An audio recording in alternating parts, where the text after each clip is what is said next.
Lucy Letby is accused of the murder of 7 babies and the attempted murder of 10 others. While she was working on the neonatal unit at the Countess of Chester Hospital. Letby denies all of the charges over the incidents. Lucy Letby was the only person working on the night shift. It was alleged in court that their mother was apparently told by Miss Letby, "Trust me, I'm a nurse."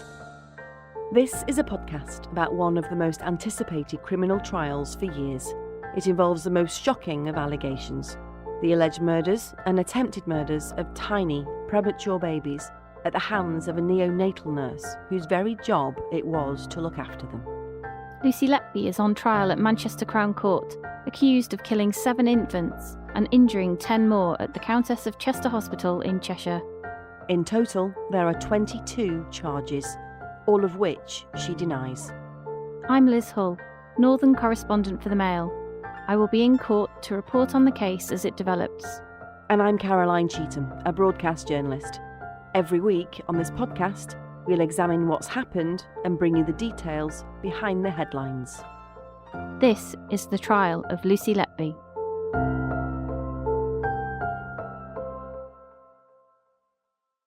The case against Lucy Letby is that she murdered or tried to kill 17 babies while she was working as a neonatal nurse at the Countess of Chester Hospital in the northwest of England.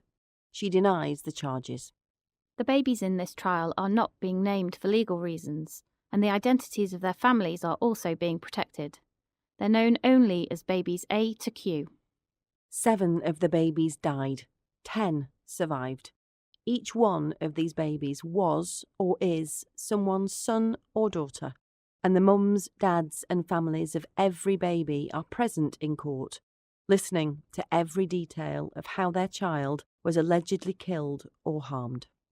We'll be bringing you that detail as the jury is hearing it from the prosecution and defence. We're getting behind the headlines to explain far more than the news reports you'll be reading, watching and listening to.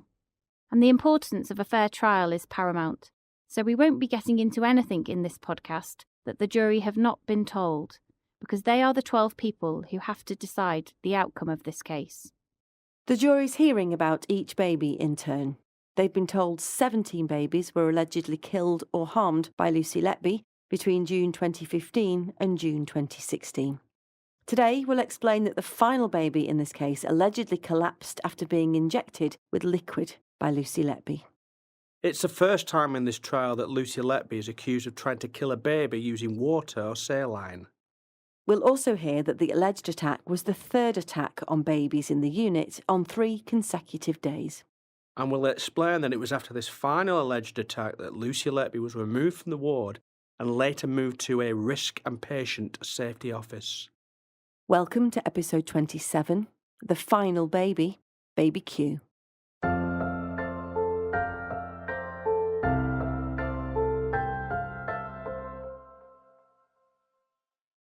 So Liz is still away and Kim is here again. Kim, thanks for resuming your co-hosting duties. It's been a really busy few days in court, so let's start by outlining what the prosecution say about BabyQ, who, as we've just said, is the final baby in this case.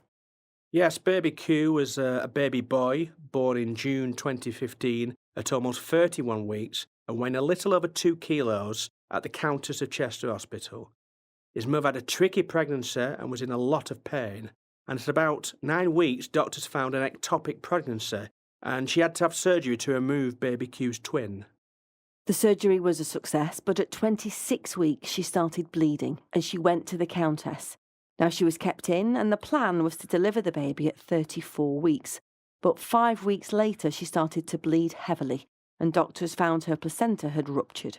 So BabyQ was delivered at 31 weeks and immediately placed on the neonatal unit in nursery 1, which was the intensive care room. A statement from BabyQ's mum was read to the court. It's been voiced by actors. I recalled that when I woke up from the anaesthetic, I had to wait 12 hours before I could see BabyQ. I was told BabyQ was on a ventilator to help his breathing. After birth, he was placed under a jaundice lamp in room 1. I remember I was taken to the NNU at about 4 p.m. that day. Once there, I didn't get to hold him, but I was able to put my hand into the side of the incubator. When I talked to him, he opened his eyes for the first time. So baby Q was progressing, and after initially being in the intensive care room, he was moved to nursery 2. He wasn't on a ventilator and was considered to be stable. He'd even started having tiny milk feeds, just 0.5 mils every 2 hours. At about 7:30 a.m. on Saturday, June the 25th, 2016, Lucy Letby arrived for a day shift. Now, just to remind you of what the prosecution alleged to have happened in the days before, they say on Thursday, June the 23rd, Lucy Letby murdered baby O, and the following day she murdered his brother, baby P. Later that same day, the hospital's lead neonatal consultant asked a senior hospital manager to remove Lucy Letby from the ward, but his request was refused. So she arrived for work as normal the next day, and she was looking after baby Q in nursery 2. Now, she was also the designated nurse for a baby in nursery 1. Now, at around 9 a.m, Lucy Letby asked nurse Mary Griffith, who was caring for a different baby in nursery 2, to keep an eye on baby Q so she could check on her other baby in nursery 1. At 9:10, just a few minutes after she left the room, baby Q's alarms went off. Nurse Griffith shouted to the shift leader, Minna Lapalainen, who was standing outside the room at the nurse's station, to help. Baby Q had vomited, his heart rate had fallen, and his oxygen levels had dropped to what the jury heard were life-threatening levels. A number of staff rushed in, and Nurse Lapalainen told the court she used a suction to clear baby Q's airway of clear fluid that he'd vomited, and he was also given oxygen via a neopuff face mask. The registrar on duty, a doctor we've been referring to as Dr. A, was emergency bleeped, and later air was also aspirated from baby Q's tummy. Baby Q stabilised quite quickly, but doctors were worried because he was getting tired, which meant he was struggling with his breathing. He was put back on a ventilator in nursery 1. The following day, baby Q was put on antibiotics in case he had a bowel condition known as NEC or NEC, as he was producing dark green bile. Tests were carried out, and the decision was taken to move him to Alder Hey Children's Hospital for more specialist help. Once there, he recovered quickly, and he was sent back to the Countess just 2 days later. He was allowed to go home a few days after that, and he's now 7 years old. The prosecution alleged that the clear fluid baby Q had vomited before his collapse was water or saline, which had been forced down his nasogastric tube by Lucy Letby. Medical expert witness Dowie Evans, who we've heard a lot from during this trial, told the court that in his view, baby Q had crashed at 9:10 and was in a life-threatening condition after the alleged attack. He told Nick Johnson, "I deduce he couldn't have vomited clear fluid or vomited anything at all unless some clear liquid was forced down his nasogastric tube before 9:10, with or without some air as well. There was enough clear fluid injected down into his stomach to make him vomit, quite a significant amount of fluid. He would not have deteriorated in dropping his oxygen saturations and dropping his heart rate unless he had experienced this phenomenon where his diaphragm had been interfered with. He was unable to breathe properly because his tummy was full of liquid. Once he vomited, that was nature's way of unsplinting his diaphragm, so it was easier for resuscitation to be successful."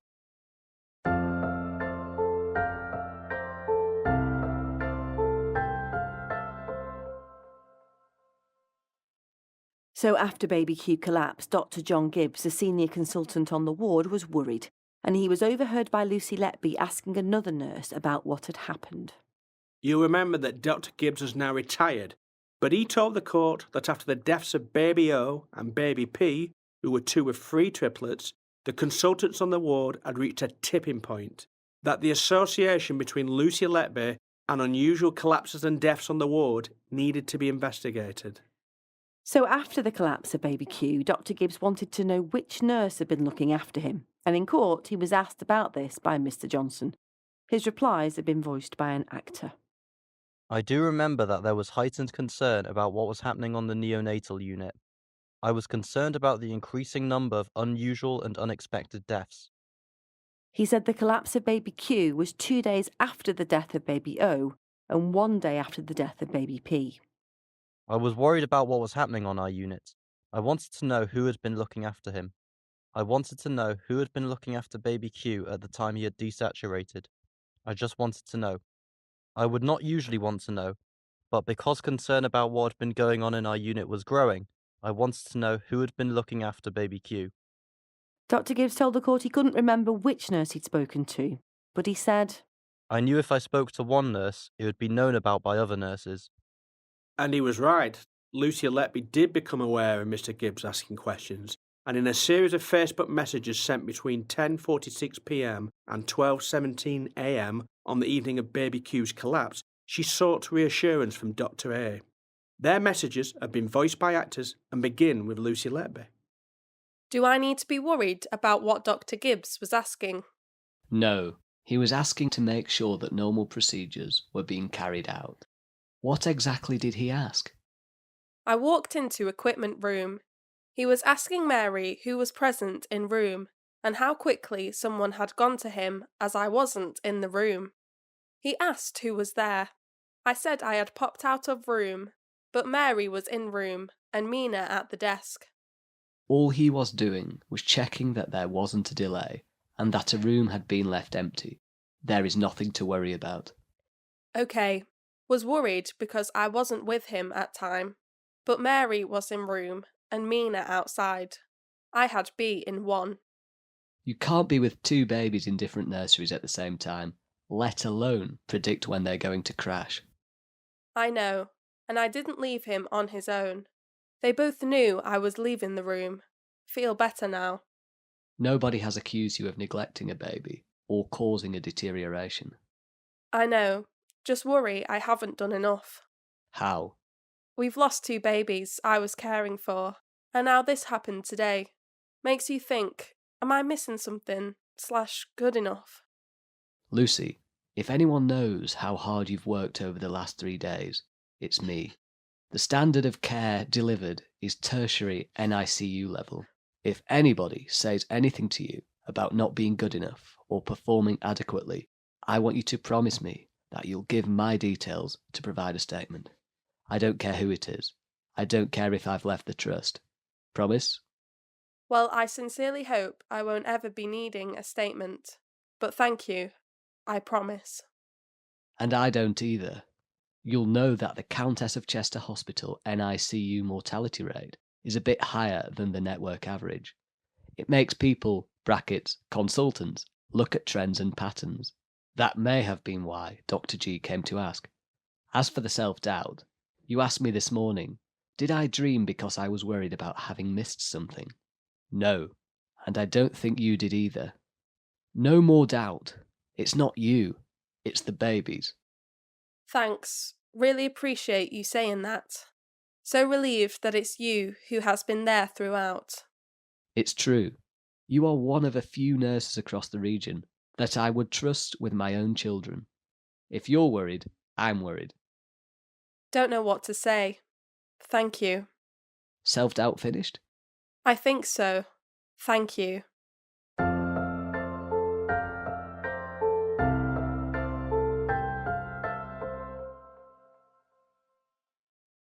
Lucy Letby denies harming any babies in this case, and her defence barrister Ben Myers-Casey questioned Dr. Evans about his view that fluid being injected into BabyQ was to blame for his collapse. He also said BabyQ had not crashed, as Dr. Evans had alleged in his evidence to the jury. We've become quite used to Dr. Evans and Mr. Myers clashing in court, and this was no exception. Mr. Myers accused the doctor of changing his evidence because initially when he reviewed the case, he hadn't mentioned fluid being injected into BabyQ. Their exchange has been voiced by actors and begins with Mr. Myers. Your view is that the incident of the morning of the 25th of June is due to fluid and air being forced down the nasogastric tube. A fluid or fluid and air? It's definitely fluid because he vomited fluid, maybe air as well. You have recognised that the air aspirate from the NGT could have got there from the neopuffing, yes? As for the fluid, I'm going to suggest that is something you have added at a late stage. I think in all these cases I have said in the evidence on a number of occasions that I had to rely on notes that I have been presented with, and the more accurate the information we get, the more accurate your opinion is. Mr. Myers pointed out that Dr. Evans' first report in November 2017 stated the deterioration in the morning of the 25th of June was due to inappropriate care because he was given a lot of air via his nasogastric tube and down to his stomach. He went on to say that Dr. Evans' second and third reports in June 2018 and January 2019 repeated the same opinion. He went on, "What you are focusing on at that point exclusively is air. Now, you have reached this point where you have added fluid now to keep the mechanism going, keep the allegation going, rather than reflect the facts." No. You've got it wrong again. We are here now, and we have heard the evidence from the people who were looking after him. I have never heard this before last Friday. So going on about what I wrote in 2017 and 2018 and 2019 is rather missing the point. I am going to suggest that blood-stained bile on the 23rd of June is consistent with a gastrointestinal problem. It simply does not explain the vomiting of clear fluid and the crash at 9:10 or thereabouts. Whatever it is, there is not a crash at 09:10? It is a crash. He needed resuscitation. He needed a neopuff. His oxygen saturations were 68. That's life-threatening. That's a big concern in a little baby. An experienced registrar had been called quickly. That's a crash. That's a gross exaggeration, isn't it? It is not. I know what I'm talking about when it comes to babies deteriorating. After her arrest, Lucy Letby was asked about her account of that morning. She told detectives that she returned to Nursery 2 after 9:10 a.m. to see BabyQ being attended to as he had vomited. He was mottled and had desaturated. She said she didn't see the vomit. She was told he had vomited clear fluid. When she was asked about the air in BabyQ's stomach, she suggested that babies sometimes gulp air when they vomit. She accepted that BabyQ had collapsed within minutes of her leaving Nursery 2 and said he was stable or she wouldn't have left him. She denied deliberately leaving the room to blame the collapse on other staff. She also denied administering air via his nasogastric tube or acting in any way to cause his collapse. She said it was a coincidence that he became unwell after she came on duty after being stable overnight, and she said premature babies could deteriorate at any time.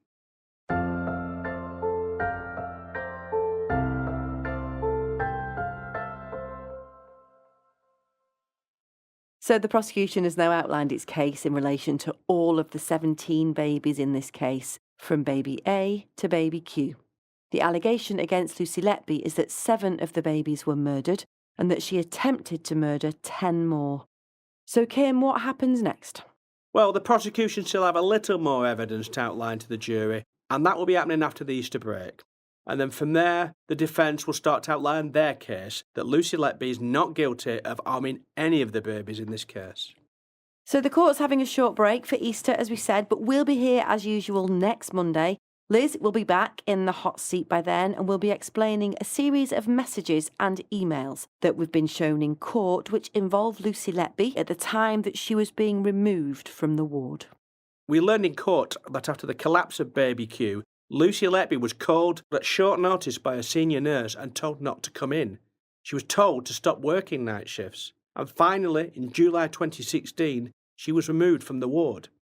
Hospital managers moved her to a department called the Risk and Patient Safety Office.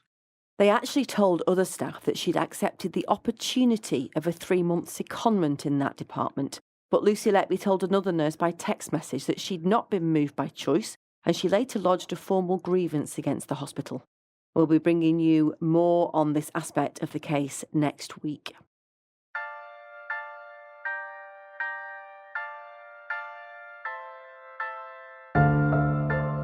Kim, thanks for standing in. Liz is back next week, but I know you'll still be in court covering the case. Thank you, Caroline. Yes, I'll be there. You can still read reports on the case in the Mail and on Mail Plus.